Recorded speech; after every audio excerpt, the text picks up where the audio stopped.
Dear kids and friends, praise God. Today we are going to study about the book of Nahum. The book of Nahum is the 34th book in the Bible. It is the 7th book of the 12 minor prophets in the Old Testament. Comfort is the meaning of the name Nahum. It is said that Nahum is the shortened form of the name Nehemiah. The theme of this book is God's judgment and comfort. It is said that the book was written by Prophet Nahum himself or by someone as the words were dictated by Nahum. Scholars say that the book of Nahum is in poetical form and a masterpiece of literature. Nahum came from a town called El-Koza, and nothing could be known about the prophet or his place outside his book.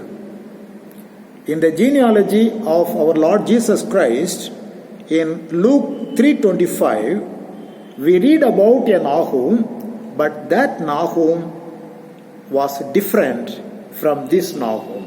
These two people are different people. The whole book deals with the vision given to Nahum about the destruction of Assyria and Nineveh, their capital.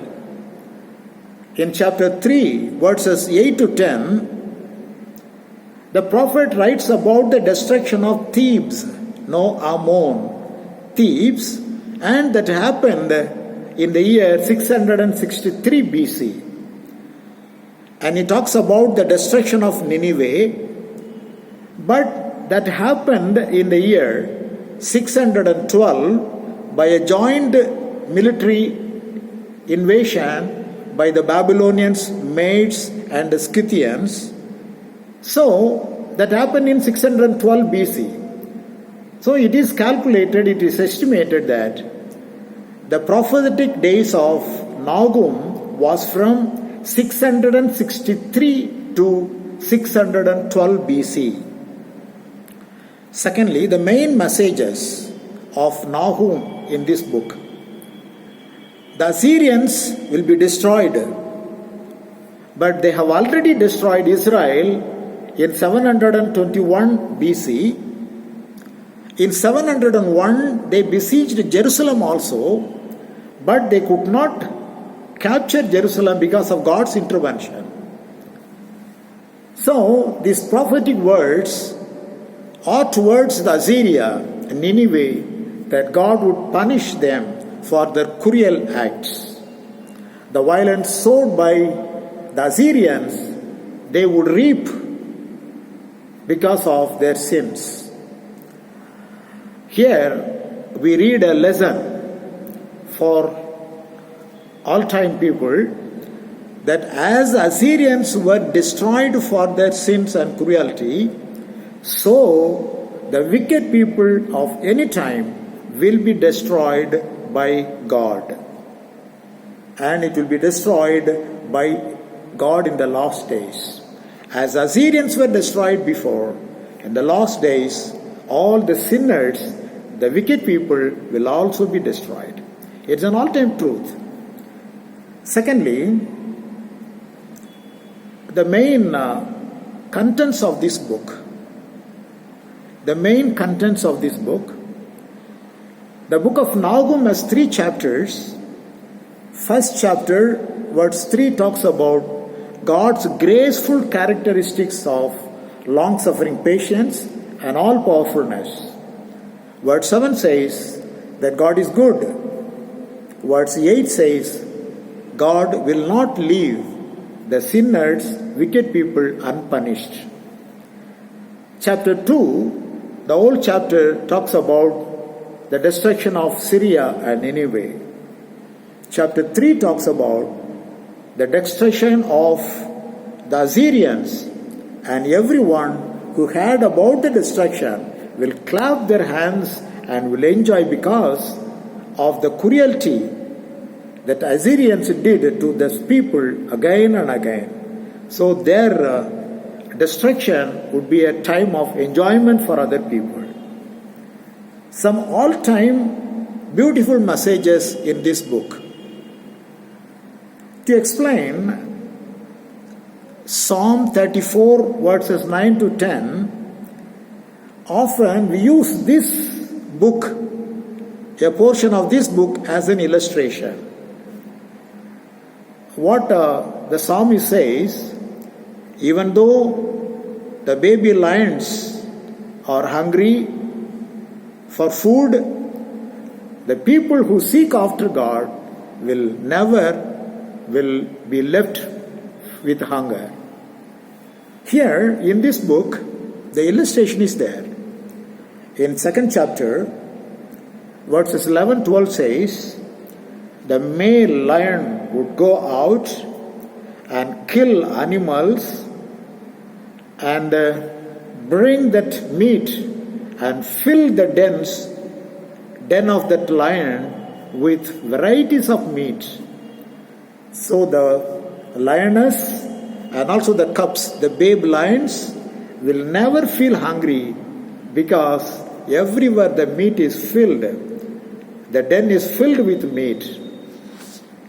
So, Psalmist says, even though the cubs or baby lions are left with hunger, those who seek the face of God will be never left lacking. So this truth is very important truth in this book. The second thing, often quoted verse is chapter 1:7, the Lord is good, He is a safe place to go to in times of trouble. He takes care of those who trust Him. Three things are said here. The Lord is good. Esau and Jacob were twins, but one loved God and another was indifferent. Jacob believed God and he was liked by God Himself. So he went with a stick, but he was brought with two great horses. For 20 long years, that man was protected in his father-in-law's house. It says in Genesis 31st chapter and 32nd chapter, we see, "Oh, your father tried to do harm to me many times, but my God protected me. I came here with a stick, but today God has given me two horses. So God has protected me. He is good." That truth we see in the life of Jacob. The second thing, God is the same place to go to in times of trouble. There was a very critical time in the life of Hezekiah, the king of Judah. The Assyrians invaded and besieged Jerusalem. But Hezekiah, he felt he was very weak, and he went to the temple of God and looked unto Him. He sent a letter to the prophet Isaiah telling his condition. Then looked unto God in that time of trouble, and God delivered him by sending an angel into the enemy's valley, and he destroyed 185,000 people in a single night. So God delivered him because he looked unto God. In times of trouble, God is the place of our safety. The third thing we see in that scripture is God takes care of them that trust Him. In 2nd Chronicles 20th chapter, we see another incident in the life of Jehoshaphat. Jehoshaphat was a very good king in the kingdom of Judah. One time the Moabites, Ammonites and other people all joined together. They came and besieged Judah. Then Jehoshaphat said unto God, "I have no strength to resist this powerful army. But Lord, I turn my face toward you. I look unto you." And he called all his people to put that faith and trust in God. Because he trusted God, God delivered him mightily. So even today, our God is good. He is a place of safety Whenever we are in trouble, we can go to Him. He takes care of His people, them that trust Him. So let us trust, let us hold to His goodness, then He will be with us all the time. Our Heavenly Father, thank you, Lord, for the study of the book of Nahum. Lord, we seek your face. Comfort us, help us, and care for us. We request in the name of our Lord and Savior, Jesus Christ. Amen, amen, amen. God bless you. Thank you very much.